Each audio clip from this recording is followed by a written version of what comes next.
Assalamualaikum warahmatullahi wabarakatuh. Kami dari kelompok 3 yang beranggotakan saya sendiri Nurul Mawaddah, Hafifah, dan Norkori Alfiani.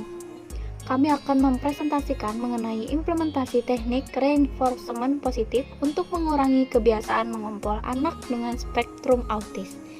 Silakan disimak ya teman-teman. Baiklah, saya akan menjelaskan mengenai teknik modifikasi perilaku.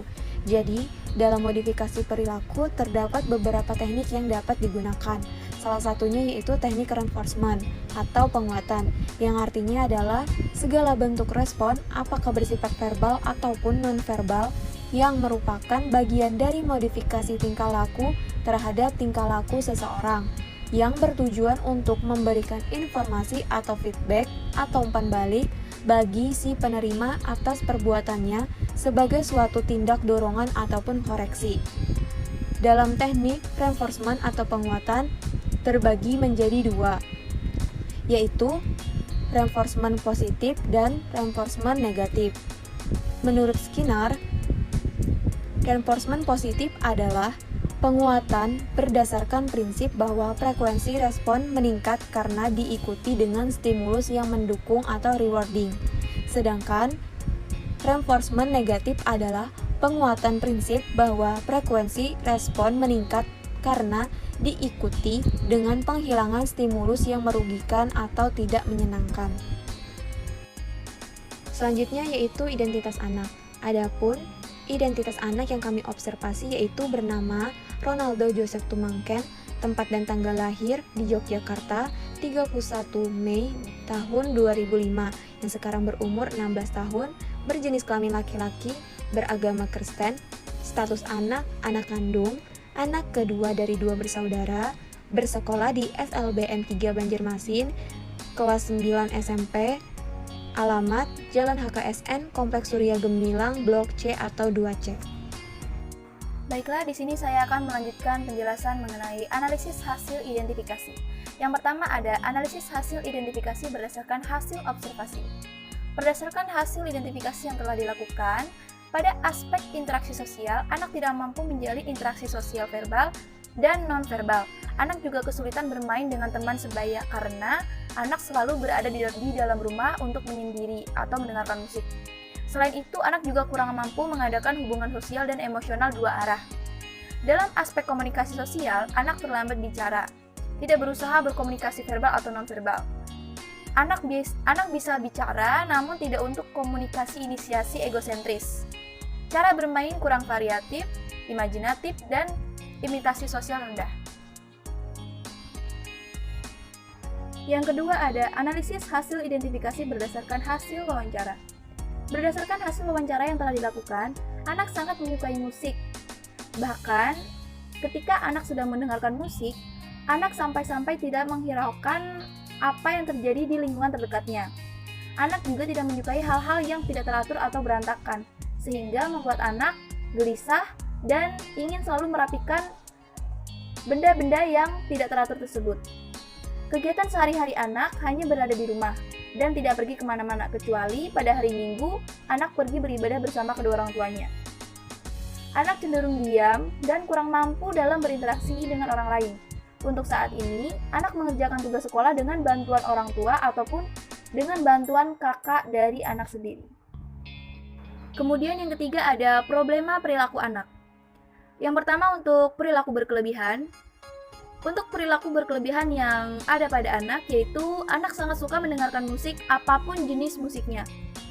Namun, ketika anak mendengarkan musik, anak terlalu fokus sehingga tidak menghiraukan lingkungan di sekitarnya. Bahkan ketika dipanggil, anak tidak menghiraukan panggilan tersebut. Kemudian, selain itu ada juga anak memiliki kebiasaan perilaku yang masih mengompol ketika tidur malam, ataupun terkadang siang juga anak bisa mengompol. Untuk keadaan mengompol tersebut masih terjadi sampai saat ini. Kemudian untuk yang berikutnya perilaku berkekurangan, yaitu anak malas ketika diperintah oleh orang tuanya untuk belajar, yang mengakibatkan anak sampai sekarang belum bisa menulis, membaca, dan berhitung. Selanjutnya saya menjelaskan mengenai analisis hasil asesmen. Dari analisis fungsi dengan formula ABC, kasus pertama yaitu dari perilaku berkelebihan. Pada sore hari, anak sedang berkumpul bersama keluarga di ruang tamu. Tiba-tiba terdengar suara musik yang berasal dari televisi, dan pada saat itu juga anak langsung menghampiri sumber suara yang didengarnya. Setelah itu anak tidak lagi menghiraukan atau merespon panggilan orang yang ada di sekitarnya sampai tugasnya pun terlalaikan. Untuk attendance dari kasus tersebut yaitu mendengarkan musik. Lalu behaviornya anak tidak menghiraukan atau merespon panggilan orang yang di sekitar. Untuk konsekuensi, anak menjadi lalai terhadap tugas sekolah. Lalu kasus kedua, di malam hari ada seorang anak yang sudah siap untuk tidur. Setelah ia bangun di pagi hari, ternyata kasur dan badannya basah dikarenakan anak tanpa sadar telah mengempol di kasur. Untuk kasus ini, attendance yaitu sebelum tidur, anak belum buang air kecil. Untuk behavior, anak mengompol di kasur, dan untuk konsekuen, kasur jadi kotor dan bau. Lalu perilaku berkekurangan. Contoh kasusnya yaitu ketika anak asik menonton TV, ibu menghampiri anak dan meminta anak untuk belajar menghafal huruf. Tetapi, anak tidak mau belajar dikarenakan malas. Akibatnya anak sampai sekarang belum bisa membaca, menulis, dan berhitung. Untuk attendance-nya, itu karena tidak ada kakaknya. Jadi anak ini belajar selalu dengan kakaknya. Kalau tidak dengan kakaknya, anak malas, jadi malas. Lalu untuk behaviornya, anak malas belajar, dan konsekuensinya itu anak sampai sekarang belum bisa membaca, menulis, dan berhitung. Lalu untuk kesimpulannya, hasil analisis fungsi dengan formula ABC yang telah kami lakukan itu perlu dikenai perilaku berkelebihan anak. Yang perlu diikutsertakan dalam pemberian perlakuan adalah ibunya, karena anak itu lebih dekat dengan ibunya. Selain itu, anak juga segan terhadap ibunya. Perilaku yang menjadi sasaran utama kami untuk diberikan teknik modifikasi perilaku adalah kebiasaan anak yang masih mengompol sampai usia sekarang.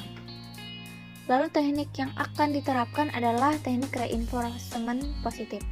Karena menurut kami, anak ini masih dapat diberikan arahan atau nasihat jika dilakukan secara perlahan atau secara halus.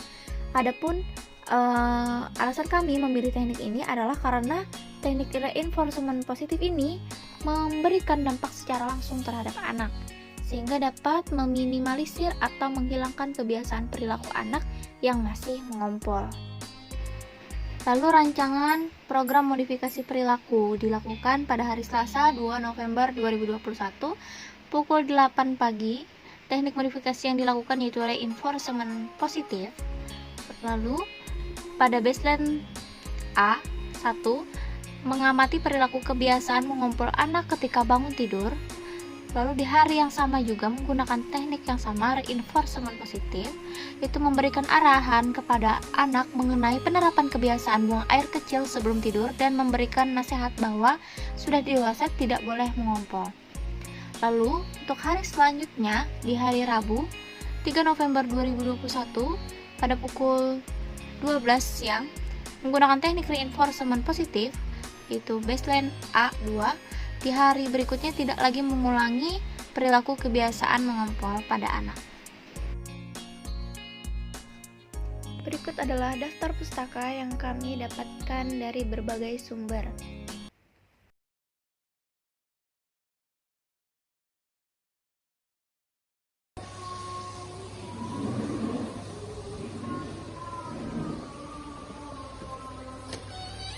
Adek, bangun. Adek ngompol ya. Adek. Yuk bangun yuk. Itu loh badannya basah. Adek ngompol di celana.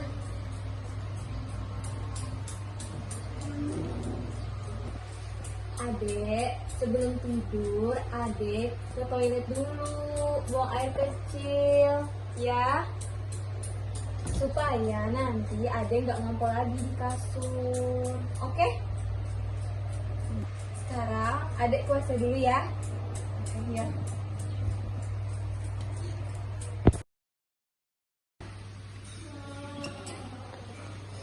Alhamdulillah, nggak ngompol lagi.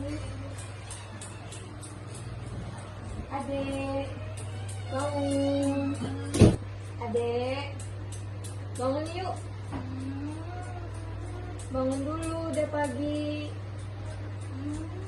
Dek. Nih, lihat nih.